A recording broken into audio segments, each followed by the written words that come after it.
Bonjour, je suis encore Aminata Fan Kamara et bienvenue à ce cours aujourd'hui portant sur la mobilisation d'une équipe autour d'un projet. Comment mobiliser une équipe autour de son projet Civic Tech? Alors, comme nous le savons, que ce soit un projet Civic Tech ou tout autre projet, ça vient forcément d'une idée, ça vient forcément d'une personne qui peut être le leader du projet. Et ce leader du projet, quel est son rôle dans le projet? Est-ce que le leader dans ce projet, il doit savoir tout faire?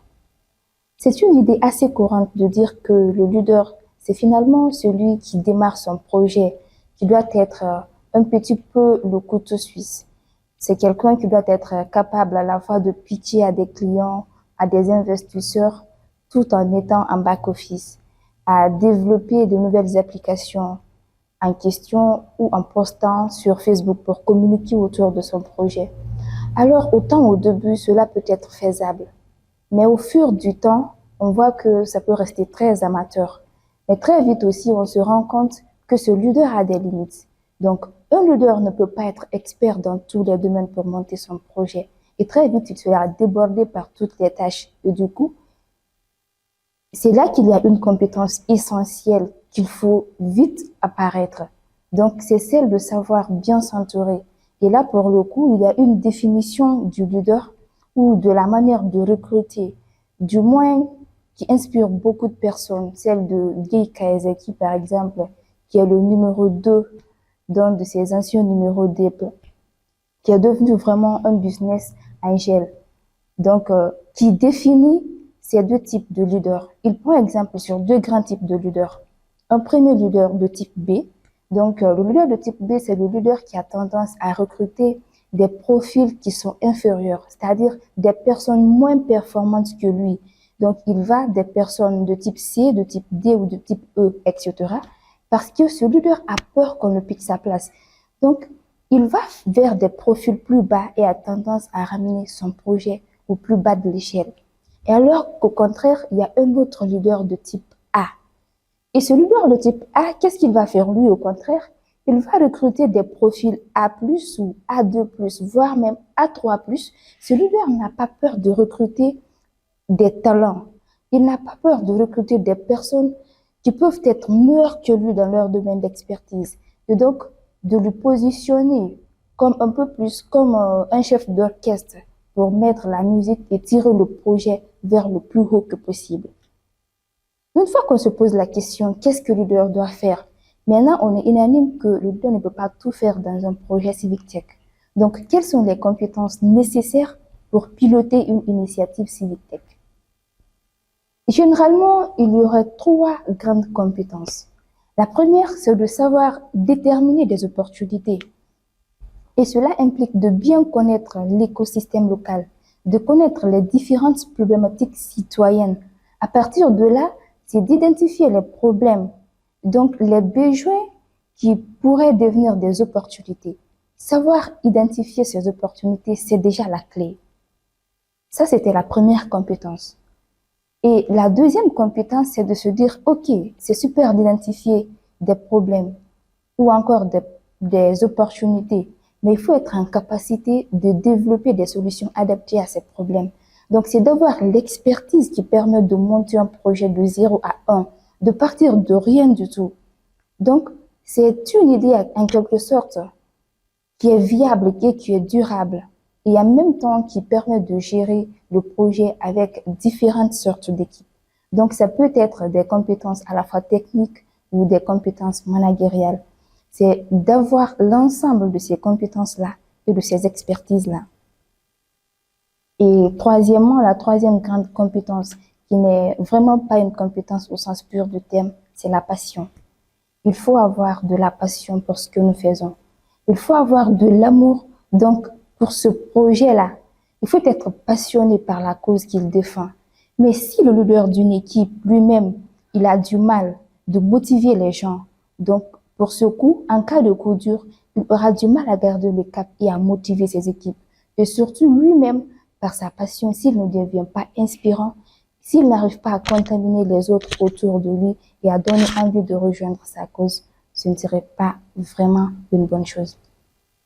Et après cet aspect, il faut venir sur un autre point assez important, qui est comment évaluer ce qu'on sait faire et ce qu'on ne sait pas faire. Alors, ça, c'est un point assez crucial avant de lancer tout projet, qu'il s'agisse d'une start-up, d'une association ou juste d'une initiative, c'est d'arriver à faire le bilan un peu de ce qu'on est capable de faire et de ce qu'on ne sait pas faire. Et pour faire ce bilan, c'est déjà regarder, c'est déjà regarder parce que potentiellement, les formations et les parcours académiques qu'on a eus font qu'on a développé des compétences. Si on a une formation en marketing, par exemple, donc cela veut dire que si on a su gérer une communauté en ligne, on sait forcément ce qu'on peut faire et ce qu'on n'est pas capable de faire, quelles sont nos limites.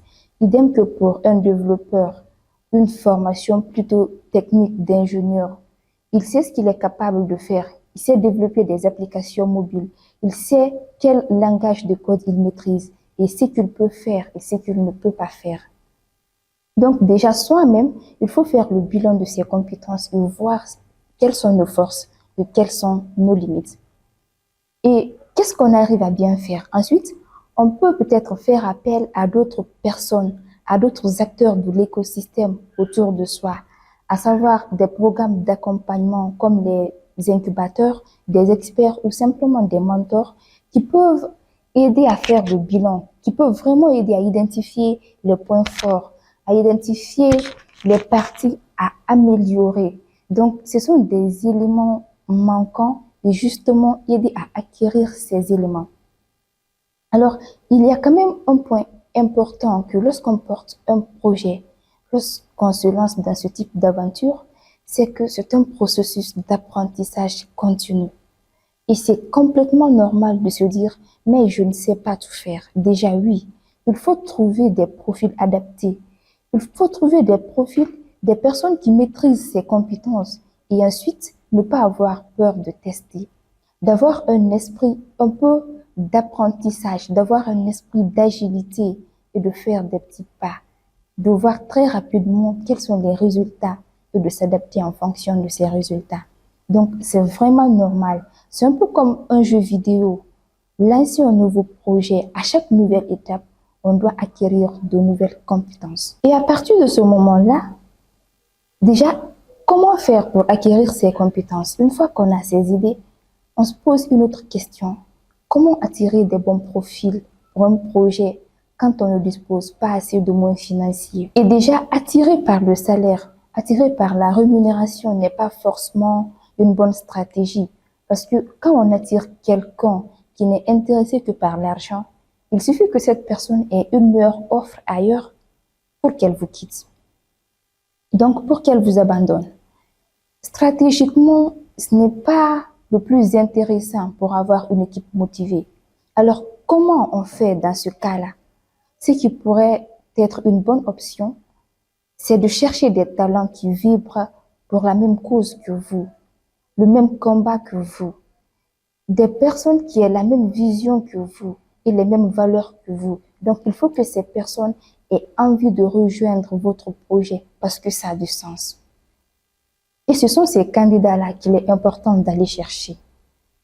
Là encore, une fois qu'on est autour d'un conférencier américain assez connu, du nom de Simon Sinek, qui parle du why, il parle du pourquoi. La raison d'être qui fait que vous vous levez tout le matin pour monter ce projet dans lequel vous vous êtes lancé malgré les difficultés.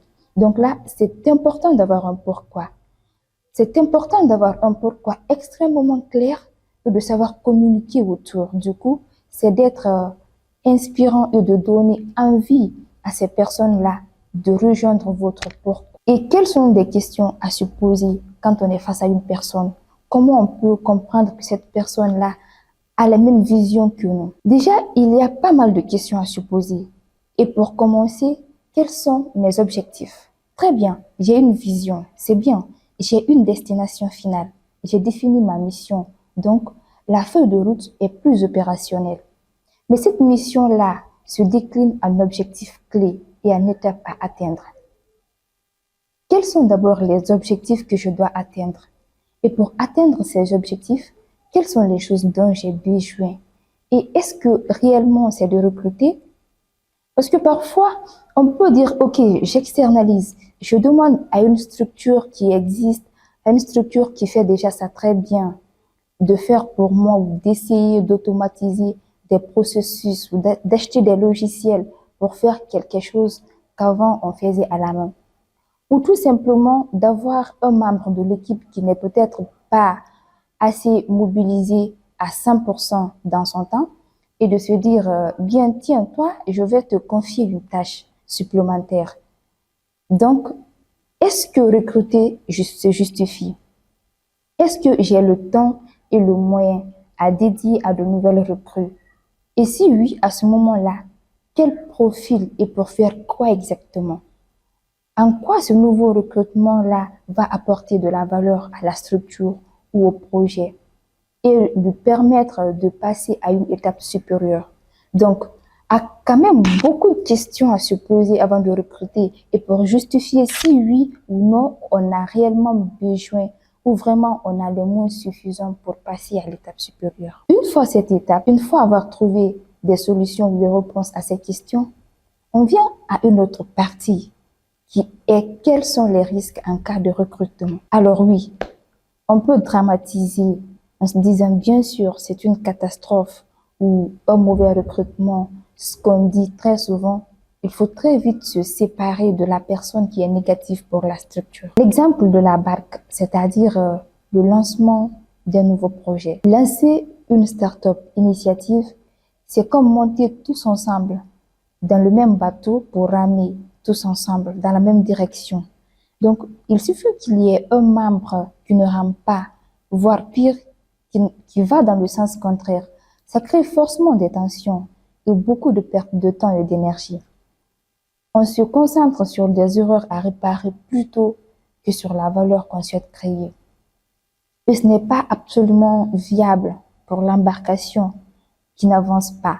Donc, bien sûr, les seules solutions, malheureusement, c'est si la personne est déjà là, de lui parler et de voir si la situation s'améliore. Mais malheureusement, ce n'est pas le cas. Et très vite, on se sépare de cette personne pour permettre au reste de l'équipe d'avancer. Mais après, à côté de ça, une autre manière de ce type d'erreur, c'est précisément d'anticiper au moment du recrutement, de poser de bonnes questions à la potentielle nouvelle recrue. C'est déjà de connaître ses motivations. Pourquoi est-ce qu'il souhaite vous rejoindre? Est-ce qu'elle est vraiment alignée avec les visions et les valeurs de l'association, de la structure, du projet en question, du projet que vous portez? Est-ce que cette personne vient pour de bonnes raisons? Et est-ce qu'elle est consciente de son rôle et qu'elle a des compétences nécessaires qui correspondent aux besoins du projet? Enfin, est-ce que la personne sait plus ou moins comment elle risque d'évoluer? Parce que aussi, c'est motivant pour lui dans le futur. Donc, déjà, de poser toutes ces questions-là et d'être bien aligné avec ces personnes qui rejoindraient potentiellement l'équipe pour éviter des risques d'erreur dans le recrutement. Pour ce module présent, qu'est-ce qu'on peut retenir? En résumé, disons qu'on se donne plutôt 4 objectifs. Premièrement, c'est d'identifier et définir clairement des besoins en compétences et en ressources humaines. Deuxièmement, les compétences, les motivations des personnes qui s'engagent à nos côtés. Et troisièmement, c'est penser à la possibilité de former des personnes engagées dans son projet. Et quatrièmement, c'est être attentif vis-à-vis de ses collaborateurs et valoriser leur travail. Donc, c'est très, très important cet aspect. Savoir également chuchoter ses équipes est justement l'une des principales qualités d'un bon manager. Donc, dans les prochains modules, nous verrons que ce qui implique d'être un leader, d'être vraiment capable d'incarner son projet, surtout de motiver ses équipes. Merci.